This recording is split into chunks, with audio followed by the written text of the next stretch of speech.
Tiniyak ni Pangulong Marcos na makukulong bago magpasko ang mapapatunayang sangkot sa anomalya sa flood control projects. Buwelta naman ni Vice President Sara Duterte, dapat kasamang makulong ang Pangulo. May report si Joseph Moro. Sa Ilocos Norte na mismong baluarte ng mga Marcos nag-inspeksyon ng flood control projects ang Independent Commission for Infrastructure at DPWH.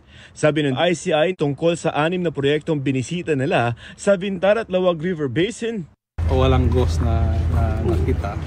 And then as to the standard, yun ngayon ang ipapalit natin. And yung may iwan na mga engineers dito, titignan pa nila yung mga ibang mga projects.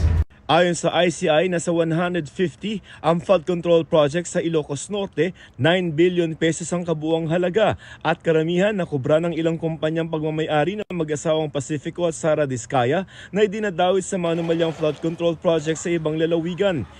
Isa ang tiniyak ng Pangulo para sa mga mapapatunayang sangkot sa flood control scam.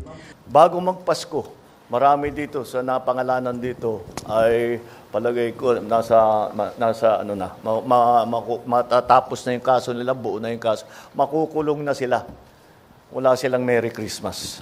Sa datos na nakalap ng GMA Integrated News Research, 20 DPWH officials at 4 na kontraktor ng inireklamo ng DPWH sa Ombudsman kaugnay sa 5 manumalyang flood control projects sa Bulacan. Mahigit 20 naman ang inireklamo rin ng DPWH kaugnay sa mga flood control projects sa La Union at Davao Occidental. Iba pa yan sa mga inirekomenda pa lamang ng ICI sa Ombudsman na sampahan ng reklamo kabilang si dating Congressman Saldi Co. Ibang usapan naman ang tungkol sa dating speaker at pinsan ng Pangulo na si Congressman Martin Romualdez na iniuugnay din sa kontrobersiya. Wala pa raw kasing ebidensya laban sa kanya sa ngayon. Not as yet. Not as yet. If something else comes out, then he might have to be answerable for something. No, we don't file cases for optics. Provide us the evidence and we will file cases against them. 3 senador pa ang irerekomendang kasuhan ng ICI pero di pa pinangalanan. Ayon sa ICI, iba pa ito sa nauna nilang inirekomendang plunder at graft complaint laban sa mga senador na sina Jinggoy Estrada at Joel Villanueva. Pinakakasuhan din ng ICI sa Ombudsman sina dating DPWH Secretary Manuel Bonoan at mga dating Undersecretary at Engineer ng DPWH para sa 74 million peso flood control project sa Hagonoy, Bulacan na nadiskubreng ghost project pala.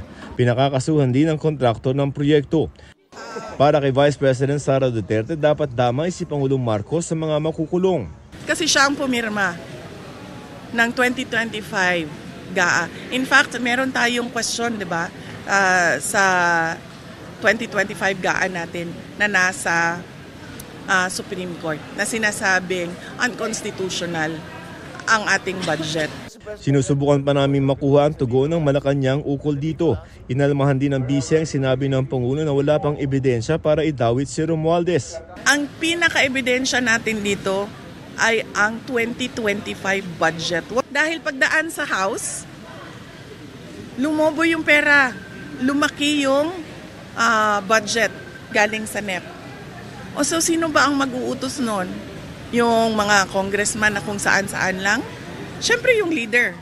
Wala pang bagong pahayag si Romualdez pero dati na niyang itinanggi na may kinalaman siya sa budget insertion sa 2025 national budget.